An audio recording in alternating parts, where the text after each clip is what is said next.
This is Autoline Daily, the show dedicated to enthusiasts of the global automotive industry. As you've likely heard by now, an EV battery plant in Georgia, which is operated by Hyundai and LG Energy Solution, was raided last Thursday by U.S. Immigration and Customs Enforcement, or ICE. That resulted in 475 workers being arrested, including more than 300 from South Korea. South Korea has since negotiated the release of its nationals, who will be flown back home. The arrested workers were accused by ICE of working illegally, including using short-term or recreational visas, which don't allow them to hold jobs. South Korea says it will update its visa system to prevent future incidents. Tesla's EV market share in the U.S. last month dropped to its lowest level in 8 years.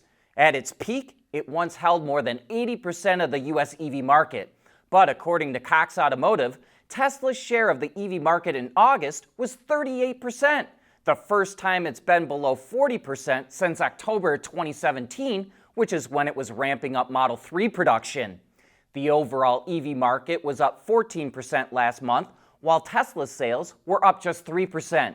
EV sales are expected to be strong once again in September, but they're predicted to drop once federal EV tax credits expire at the end of the month. As we keep saying, it's the year of the Robotaxi. Uber and Chinese autonomous driving company Momenta announced a partnership to test Robotaxis in Germany next year. They'll first test the vehicles in Munich with the goal of expanding to other European cities. Momenta currently operates a Robotaxi service in Shanghai, and it has supplied autonomous tech to most legacy foreign automakers. And we'll also note that vehicle teardown specialist Caresoft believe that Momenta is the best autonomous vehicle company in China. Tesla really kicked off a move to replace stamped steel panels in cars with Gigacastings. General Motors is using something similar in the Cadillac Celestiq, but it calls them Megacastings. Ford is going to use them in its upcoming modular electric pickup truck, but it's calling them Unicastings.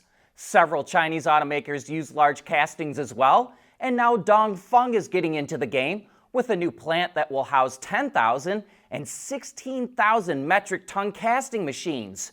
Dongfeng says it's the first automaker to use a 16,000 ton machine.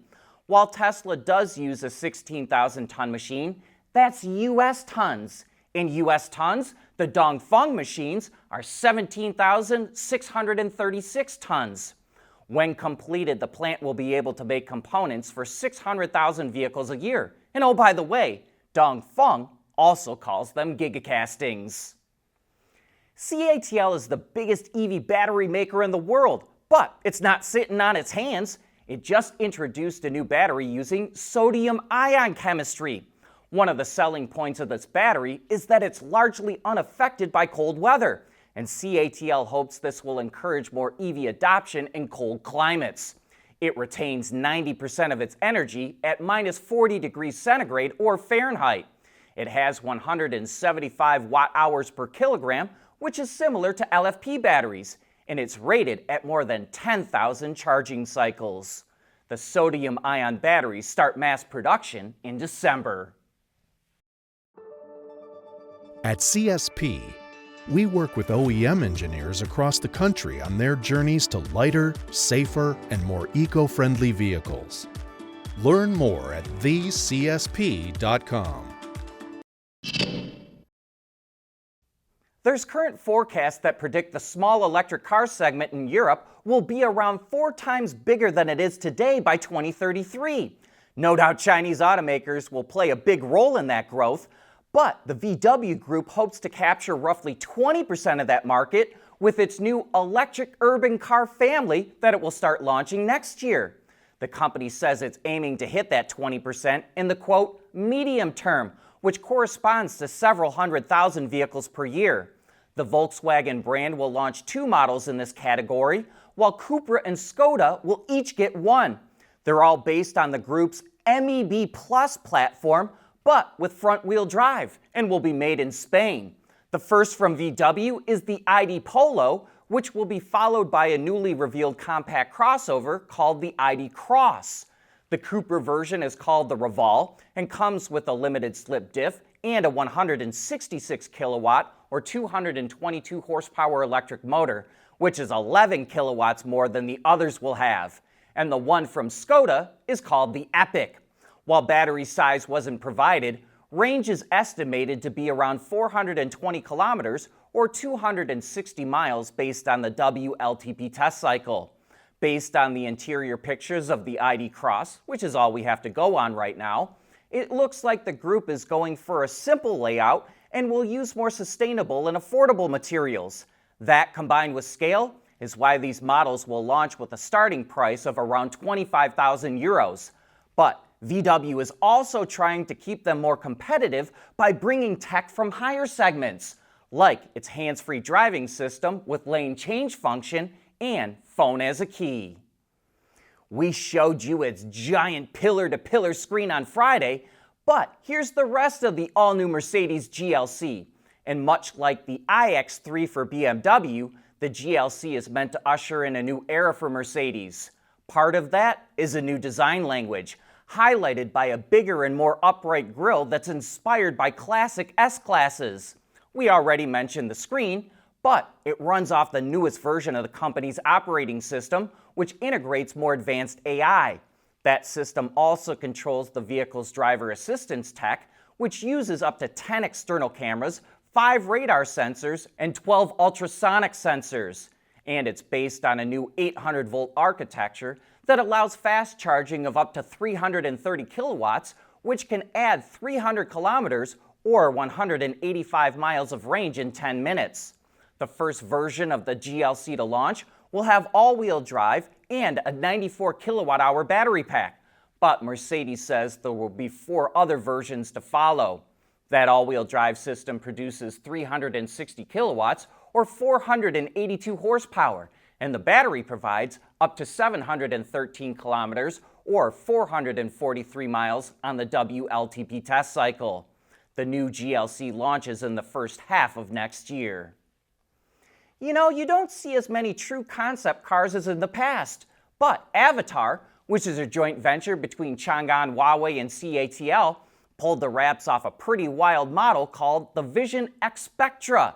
You'll notice design cues pulled from its current models, but this thing is 5.8 meters or 19 feet long, has a massive glass canopy, and huge coach doors. I know we'll never see a car like this on the road, but it's fun when automakers bring out concepts like they used to. Apparently, Porsche was not satisfied with its Turbo 911 or its Hybrid 911, so it developed the 400-volt Hybrid 911 Turbo S, and it went to great engineering lengths to pull it off. First of all, it redesigned the Boxer engine to accommodate 2 electric turbochargers that can instantly spin up to 120,000 RPM. The powertrain cranks out 523 kilowatts or 701 horsepower, as well as 800 newton meters or 590 pound-feet of torque. The hybrid motor accounts for 60 horsepower of that total and runs off a 1.9 kilowatt-hour battery pack. The performance specs are spectacular: 0 to 100 kilometers an hour in 2.5 seconds, and it slashed 14 seconds off the Nürburgring time of Porsche's previous best at the track with a production car, despite the fact that the hybrid tech added 86 kilos or 187 pounds to the weight of the car. But that brings us to the end of today's show. Thanks for making Autoline a part of your day.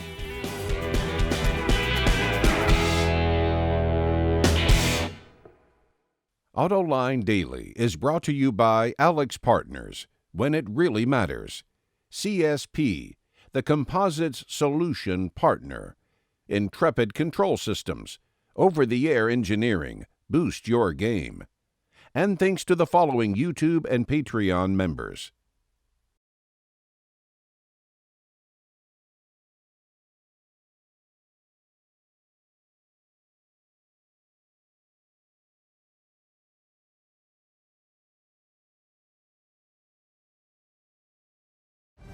We help businesses respond decisively to their most critical challenges, from urgent performance improvement to enterprise-wide transformation.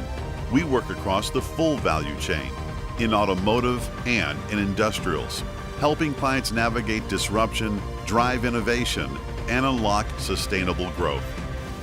Alex Partners, when it really matters.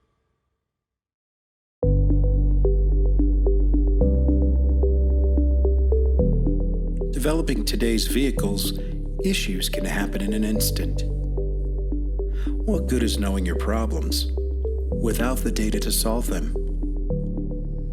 Meet Wireless Neovi Cloud, your secure off-the-shelf solution, empowering real-time collaboration for quick resolution. With Wireless Neovi Cloud, your team can prevent issues before they can escalate. Driver communication data and remote diagnostics to analyze and resolve your problems using OTA, allowing your executives oversight throughout the process. Wireless Neovi Cloud, your vehicle update solution in production and on the road. Intrepid Control Systems, driven by your data.